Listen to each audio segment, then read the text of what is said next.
të jesh dhe të pretendosh dhe të folësh për Isajn apo Jezusin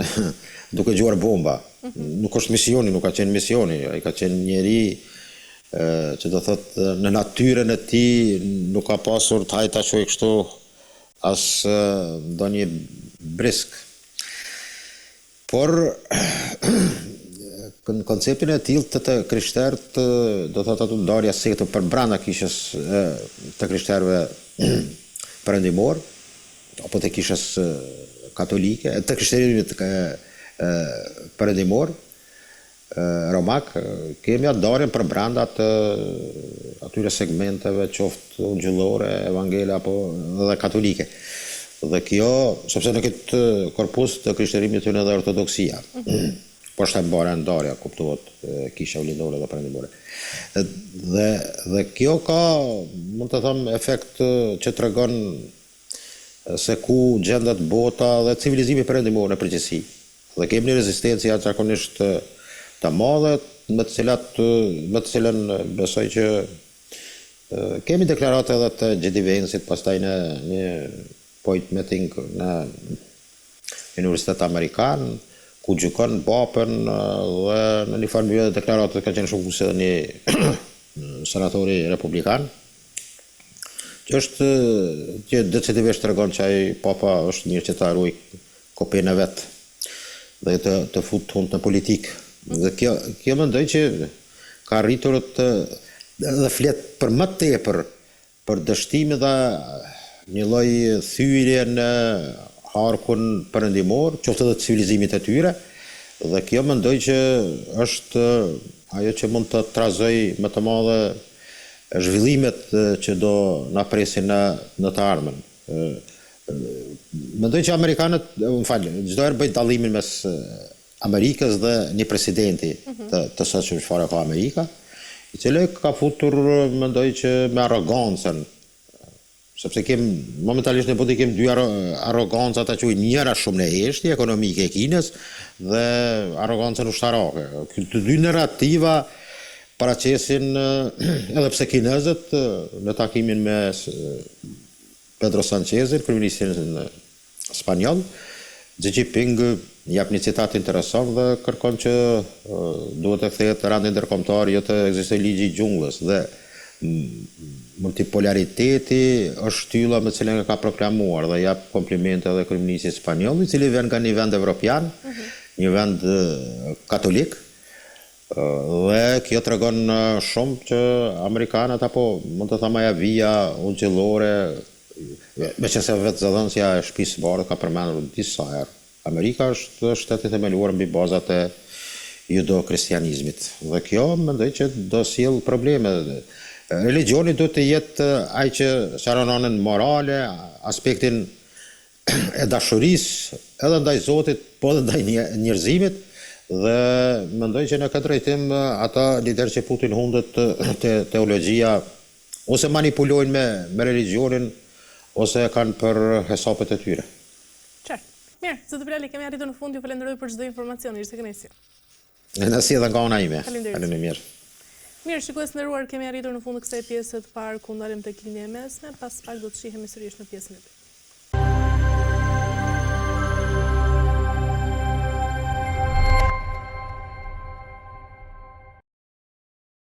Mirë, shikues nderuar, jemi rikthyer tashmë në pjesën e dytë ku do ndalemi sërish tek ajo çka po ndodh tashmë në linjën e mesme edhe për luftën në tashmë që po bëhet për Hormuzin, ashtu si e thamë, i cili nuk është më tashmë një skenar teorik, por një realitet që po trondit të gjitha tregjet globale, sigurinë ndërkombëtare, por më tej edhe balancat e fuqisë, deklaratat e forta të cilat vinë nga presidenti i SBA-s Donald Trump përballë edhe kundër përgjegjësisë së Iranit, tashmë po krijojnë disi një klim tensioni që ndoshta mund të shpërthejë edhe në çdo moment, pra dhe lufta mund të zgjatet. Kam të ftuar në këtë pjesë të dytë zotin Arden Elezi. Ju përshëndes, kënaqësi. Përshëndetje, nderuar, kënaqësi për ftesën. Atëherë, zoti Elezi, për ta nisur me atë çka po ndodh në linjën e mesme, ne kemi diskutuar edhe herë të tjera për këtë konflikt. Mendoni se tashmë për luftën që po bëhet për ngushticën e Hormuzit, po përdoret e gjithë kjo krizë si një instrument për të manipuluar çmimet globale të naftës dhe kush po fiton realisht në gjithë këtë krizë? Është e vështirë për i vërtetë se nderuar për të dhënë një përgjigje të saktë në lidhje me këtë, po gjithçka është mund të thuhet që për sa i përket atyre aktorëve të cilët përfitojnë nga kjo krizë, janë aktorë shtetëror, jo shtetëror, por sikundër edhe vendet e tjera, shtetet të cilët nuk janë të përfshira indirekt. Parë këtë ndryshimin e interesave të cilësilit kompanitë apo bizneset të cilët kanë në aktivitetin e tyre pikërisht eksport-importin e këtyre lloj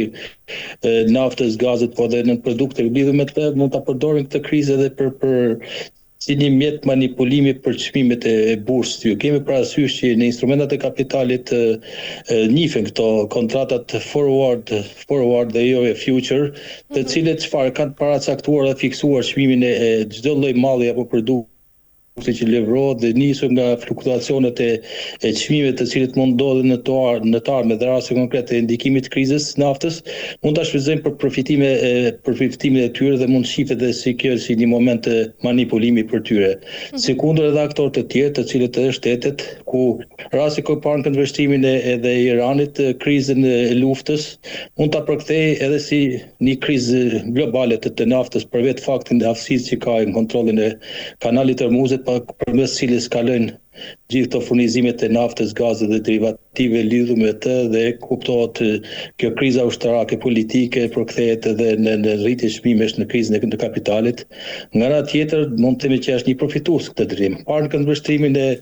shtetet të tjera të cilët janë edhe ato të këtyre mallave mund të përfitojnë nga konjunktura e këtij tregu.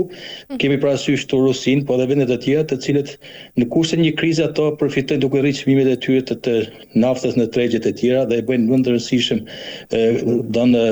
rolin e tyre në këtë treg. Dhe në analizën totale mendoj që ka shumë palë të cilët mund të përfitojnë dhe mund ta përdorin edhe si instrument për manipulimi, por besoj që shqetësimi ma tepër është gjetë, nuk është thjesht vetëm një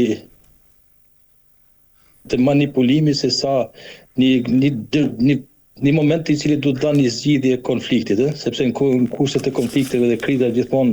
efektet e tyre ndihen dhe dikush mund të shihet si manipulator i këtyre çmimeve për të përfituar nga konjunktura e krizës, dikush si viktimë. Parë në analizën e interesave gjithë secilit palë, secila mund ta shohë veten në një nga to po themi ndarje, po ato që mund të përfitojnë janë përfshira direkt po indirekt përfitojnë nga kushtet e krizës naftës dhe rritja e çmimeve të tyre të cilët aplikojnë këto tregje, sikundër edhe këto bizneset e ndryshme të cilët mundohen ta shfrytëzojnë këtë moment për përfitimin e tyre duke rritur çmimet e naftës apo duke paracaktuar kontrata të apo industritë, kompanitë e përfshirë në industrinë e luftës. Kemi parasysh fati cilës lidhet pikërisht edhe me subvencionimet që bën shtetet të përfshira i bëjnë këtyre kompanive dhe ato kanë interes sa më tepër të zgjatet kjo luftë në mënyrë që të rriten fitimet e tyre. Mirë, Zoelezi, nga ana tjetër, si mund të përfshihen aktorët jo shtetëror si Hezbollahu dhe çfarë rreziku parashit kjo për një luftë më të gjerë në të ardhmen? Ndëruar, ato janë të përfshirë për hir vërtetës, kemi parasysh që çfarë përfaqëson Hezbollahu, do të është proksi i Iranit, apo krau i zgjatur i tij për të projektuar fuqinë e Iranit në lindjen e mesme dhe ajo që mund të bëjë koha e ka treguar që aktivizimi i tij në këtë luftë e ka përshkallëzuar, e ka kaluar në nivel tjetër këtë luftë, përshkallëzimin e tij edhe në zonën si goditjet që her pas here ka bërë ndaj Izraelit, e cila në farë mënyrë është përqendron me mendjen dhe i jep luftës një dinamik të tjetër. Kemi parasysh që tashmë lufta nuk është thjesht vetëm Shqipëri-Iran, por është edhe midis Izraelit dhe proksit të tij. Hezbollah kemi parasysh fuqinë që ka Hezbollah atje si forcë politike po dhe ushtarake në Liban dhe përshkallëzimi i kësaj lufte tregon në një farë mënyrë që është bërë pjesë edhe gjithë diskutime e negociata në konfliktin me fjalë së bashkë Izrael dhe Iran është një pikë e cila nuk mund të negociohet. Ajo që mund të bëjë Hezbollahu e ka treguar tashmë, goditjet her pas hershme që ka bërë ndaj Izraelit, përfshirjen e tij direkte në këtë konflikt më të karikuar atij, por që në dallim me aktorin shtetëror si Irani, këtu kanë një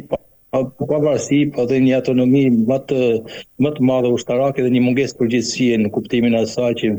Në rast se shteti i Iranit mund marrë një përgjegjësi për goditjet, të rasti Hizbullahut ngelet anonim dhe a kupton përshëndrohet vëmendja. Por nuk është thjesht vetëm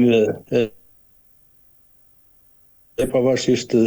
nivelit të tyre, në kuptimin e neutralitetit apo goditjet që ka